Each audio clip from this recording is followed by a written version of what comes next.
Hi, I'm going to show you how to get seaborn, which is a Python package, running on a tetralith HPC cluster. Part of this course using Python and HPC environment taught by these centers.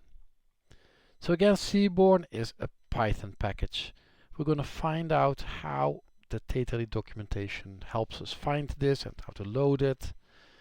We'll find out what it is, why it's important, and we're going to create a plot with it. These things are all specific to HPC clusters. There's an optional thing about how to work with seaborn.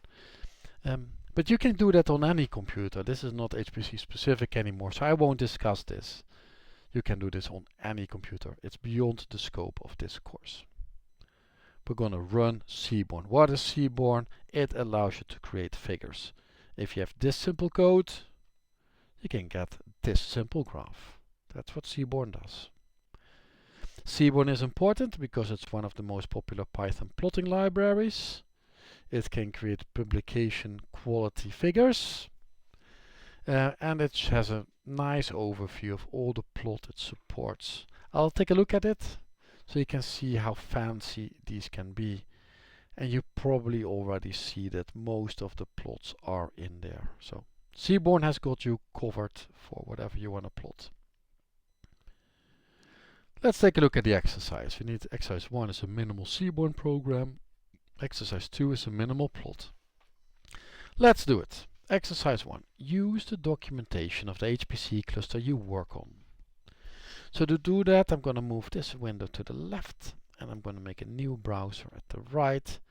And I'm going to search for tetralith NSC user documentation. And if I click on the first link, here we have the tetralith user documentation.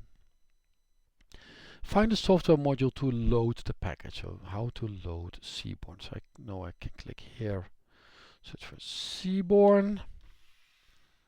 And now I see all the documentation about seaborn. Let's take a look. We see one link. Let's take a look. I'll open the first one. I just searched the word seaborn. This is part of a Conda project, whatever that is. I'm not going to discuss that. No, so it does not show us how to load a module with seaborn. Let's take something else. Let's take Anaconda, why not? Seaborn. Do we see the word module load? Nope. So I'm going to use the next one. This is a PDF. This is a PDF. So we conclude that tetralith does not document how to load seaborn. This means we're going to use my answer. So my answer is here. This is how you load and apparently install seaborn. And so that explains why it's not documented, because you need to install it yourself. Alright, this means this user documentation is useless. Let's remove it.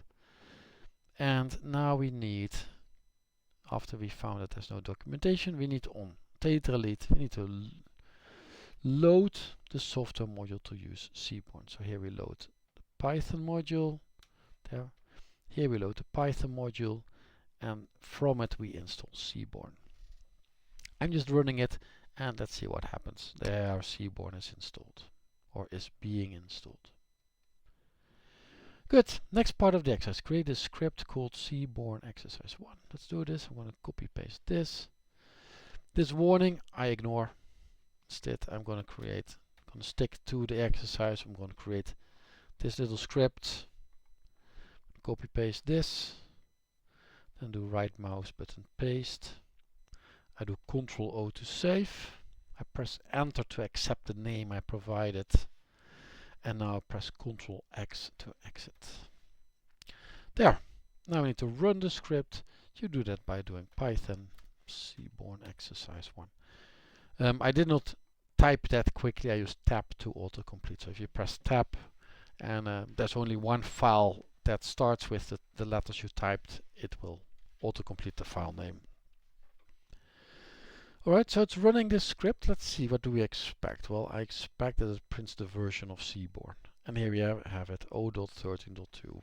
That's indeed a valid, quite recent version of seaborn. Why is this exercise useful? This exercise is useful because now we know that it is at least somewhat there. Like we can import seaborn, we can get a version. If this would have failed, we know we would have done something wrong. Now we have our first evidence that it may work. And that's what we're going to do now. Now it's time to create a script. So let's create this script. So I'm going to press up. This gives you back your old commands, and I modify the 1 to a 2. I need to copy paste this file. Notice this long third line. I'm just going to copy paste it anyways. I also use Ctrl-Shift-V to paste to an editor. You see this less than sign here. It's because it doesn't fit on one line, but you can see if you move with your cursor, you can see that the full code is there. Yep. I'm going to use Ctrl-O to save. I press Enter to accept, and then I do Ctrl-X to exit Nano. And now I've created this Python script. I'm going to run it using Python again. And now we have created the figure. But how do we know this for sure? That's the next question. One way is to use ls. It lists all the files. There is on tetralith, there's an easy way to do it too. You use eog, eog, and then the name of the file. Ctrl-Shift-C, Ctrl-Shift-V. eog only works if you have X forwarding enabled. Whatever that is, this is beyond the scope of this video, and then you can see it like this. Right? But only if you have X forwarding enabled. I did show you now that the plot is indeed created and works. So I showed you the goal of this video. I showed you how to get seaborn running on tetralith as part of this course. And with that, I wish you a very good day. Bye.